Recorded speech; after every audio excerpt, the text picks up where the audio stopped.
Recently, Harman Photo released their Phoenix film stock in 120 format. I shot the 35mm Phoenix last year and you can find the video of it here. This time I got two rolls of Phoenix 120 and I used my trusty Mamiya C330 with 80mm f2.8 lens. And I decided to shoot it at box speed, which is ISO 200. Our plan was to visit Saunders Farm, a family-friendly location with fall activities, and they had a pumpkin festival full of orange colors, which is the best color for this film. Of course, it was close to noon with harsh sunlight, so not the best time for photography. But I have very limited time these days, and I decided to go for it anyway. Here's my first shot from this backlit scene, a challenge for any film stock. And to make it worse, it seems that I underexposed. But I think it's not a bad photo, and the halation on the chairs also look very cool.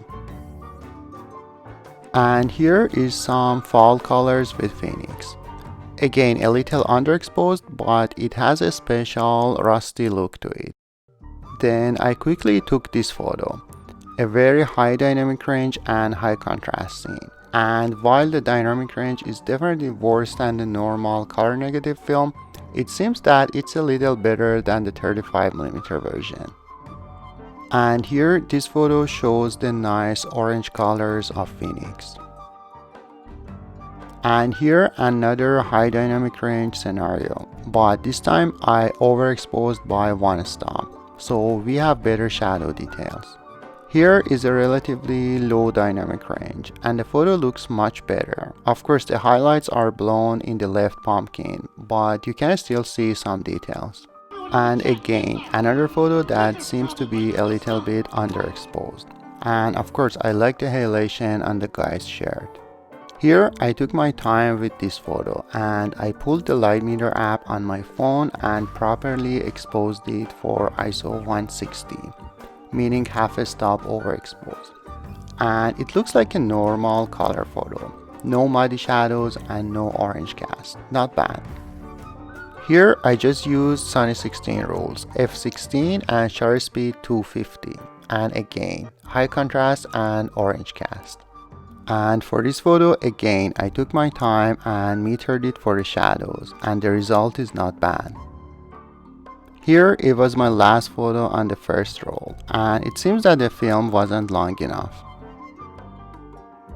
Then I loaded the second roll and decided to rate it at ISO 160. Here's my first photo of the roll that I used the light meter app and it is perfect.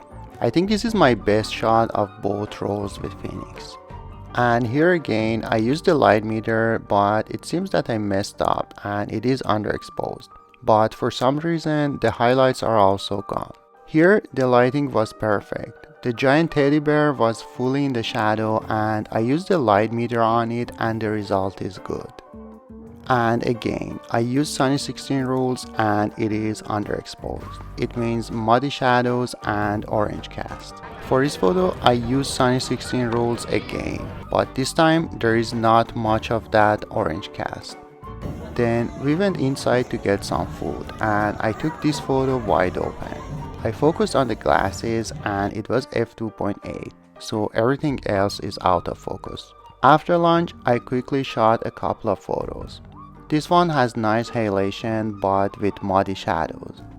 This one is not bad and the sky color is preserved, something that I noticed in other photos too.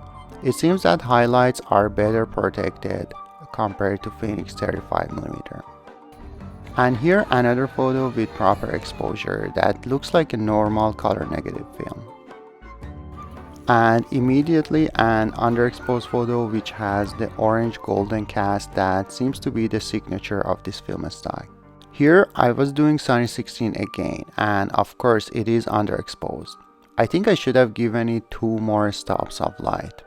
And finally, here is my last photo with proper exposure and good colors, but unfortunately the roll wasn't long enough. So that's it. If you like this video, please consider subscribing to my channel. Also feel free to follow me on Instagram and X, also known as Twitter.